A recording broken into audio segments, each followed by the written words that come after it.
the phrase anti-racist in and of itself is something that everyone I know would support, except that this new concept of anti-racism was a rehabilitated form of racial thinking.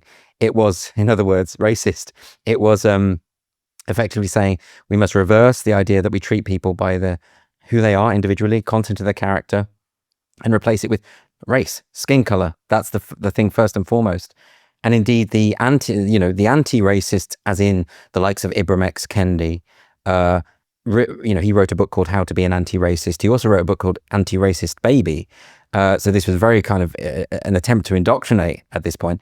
But his idea was that racism has been effectively, it's implicit in everything. It's been subsumed into society.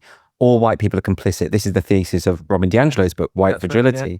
And so anti-racism became less about standing up against racism and more about against detecting secret, invisible power structures of systemic racism, even when the evidence said it wasn't there, and then hyper-racializing society. And of course, I don't think anyone now, 5 years later, can look back and say, well, that was good. That's been great for Black people. That's been great for the community. I mean, even Black Lives Matter. The Black communities were severely damaged, not just by the riots, but by the defunding of police in certain areas, by the hyper-racialization, which means that people started to notice race more. Not that we didn't see it before, but we started to remark upon it more. Well,